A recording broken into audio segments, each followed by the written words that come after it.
Okay, so JFK, the Kennedy assassination. It's one of those events, it feels like there's always this hum of anticipation, like we're waiting for something big to drop even now. All these years later, we're still talking about these classified files, these hidden pieces of the puzzle. What is it about this story that just won't let go? It really is fascinating, isn't it? You're right. It's like this event is etched in our collective memory. And for a lot of people, it goes beyond just a historical event. It becomes almost personal, like a puzzle they need to solve, a mystery that needs unraveling. And the idea that there might be crucial information still locked away, well, that just keeps the fascination alive. And that's exactly what we're diving into today. These JFK files, what we know so far, what we might learn from these new releases. And it's tough, right? Because there's so much noise out there, all these theories swirling around. It's easy to get lost in it all. But for this deep dive, we're sticking to the facts, trying to cut through the clutter and make sense of it all. Millions of pages have already been released, so we'll look at that, and then what's still to come, and why, even after all this time, this story still has such a hold on us. Absolutely. A critical approach is key here. We're not here to debunk or endorse any particular theory. Our focus is on the information itself, trying to understand it within the context of this whole declassification process. What do we actually know? And what can these documents potentially tell us? Okay, so let's start with a name that, well, everyone probably recognizes, Trump. Reports were saying his administration was getting ready to release, get this, like 80,000 JFK files, and supposedly with no redactions. This is all set for a Tuesday, and they framed it as, fulfilling a campaign promise. But when you hear a number that big, I mean, wow, what's your first reaction? How much of that is actually stuff we haven't seen before? Yeah, you hit the nail on the head. 80,000 documents. It sounds like a massive information dump, right? But we have to keep in mind just how much is already out there. I mean, the National Archives, they've released over 6 million pages related to the assassination. So it's pretty safe to say that a good chunk of those 80,000 are probably duplicates or things we've seen before, maybe with redactions that are now lifted. Or they could be parts of larger collections that have been released piecemeal over time. It's tough to know for sure exactly how much is truly brand new. Right, right. It's like layers of information, and we've already peeled back quite a few. And this whole thing with the files, it wasn't like a spur-of-the-moment decision by Trump, was it? He actually made some moves related to these files earlier in his presidency. Yeah, early on in his term, he issued an order, and it went beyond just the JFK files. It actually directed the release of all the remaining classified documents, not just for President Kennedy's assassination, but also for Robert F. Kennedy and Martin Luther King Jr. It was a pretty sweeping directive. The order put the responsibility on the National Intelligence Director and the Attorney General to come up with a plan, a real concrete way to get these documents out to the public. And there was I don't know, a symbolic moment, I guess you could say, with that order involving RFK Jr., right? Oh, yeah, definitely. So after signing the order, Trump actually hands the pen he used over to Robert F. Kennedy Jr. And of course, RFK Jr. has been pretty vocal about his skepticism of the whole lone gunman theory and his uncle's assassination. So giving him that pen, it was a gesture that resonated, I think, with a lot of people who've always questioned the Warren Commission, who feel like there's more to the story. It kind of felt like an acknowledgement of those doubts, you know? Absolutely. And to understand why these files still generate so much interest, it's probably helpful to just quickly rewind, go back to November 22nd, 1963, refresh everyone's memory on the basic facts of what happened that day. Of course.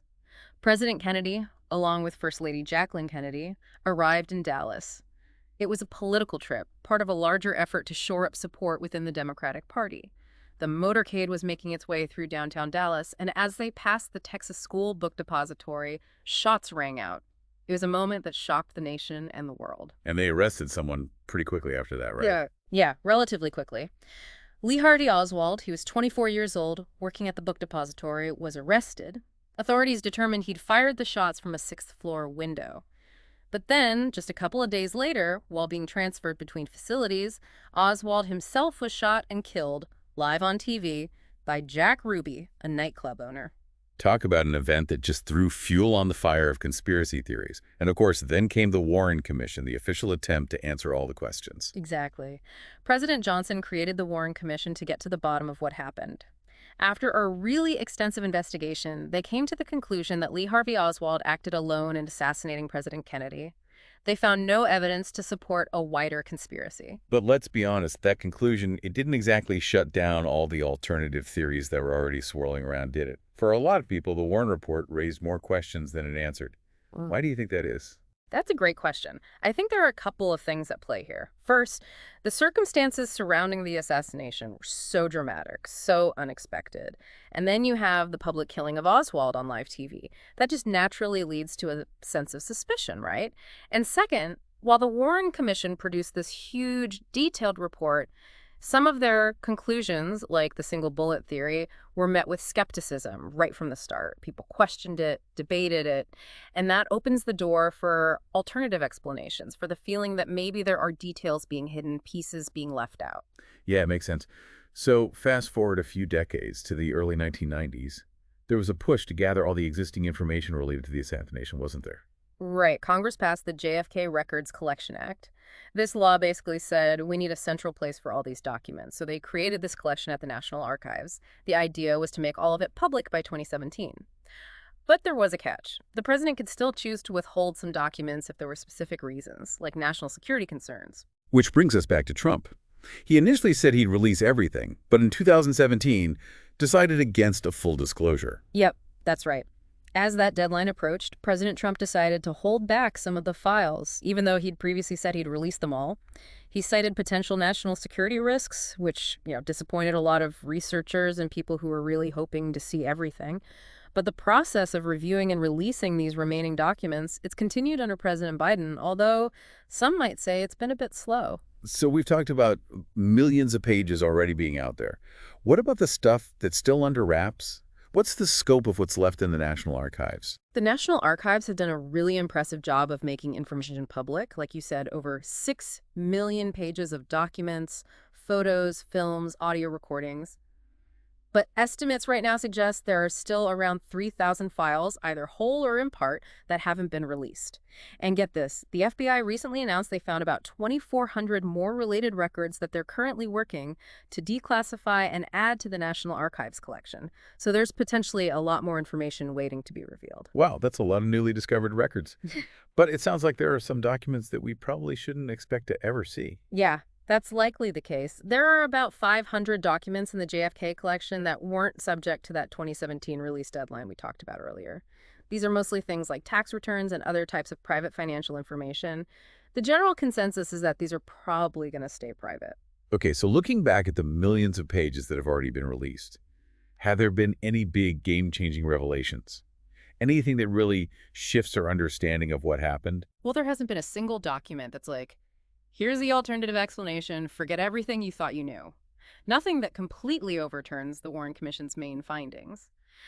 But these releases have given us some really valuable details, important context. For example, we've learned a lot more about how the intelligence community operated back then, their methods, their concerns, and the CIA cables and memos about Lee Harvey Oswald's visits to the Soviet and Cuban embassies in Mexico City. Those have been especially interesting. Those visits to the embassies, they've always been a big focus for speculation. What specifically have those documents revealed? Well, we've gotten insights into Oswald's efforts to get a Soviet visa. Like, there's a CIA memo detailing a phone call he made to the Soviet embassy in Mexico City asking about the process. He also visited the Cuban embassy. Seems like he was trying to get a transit visa to Cuba, maybe as a way to get to the Soviet Union. These documents help to fill in the timeline of his movements, show his interest in those countries right before the assassination. We have a clearer picture now of the specific dates, the interactions he had.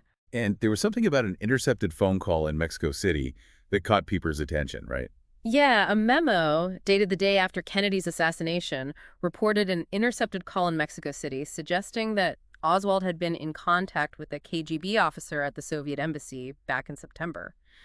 We don't know exactly what was said or how significant that contact was, but it's definitely a piece of information that's fueled a lot of discussion and debate among researchers. So beyond those specifics about Oswald and his actions, what's the broader value of having all these previously classified documents? In a bigger sense, I think these releases give us a much richer understanding of the world in the early 1960s. This was the Cold War, right?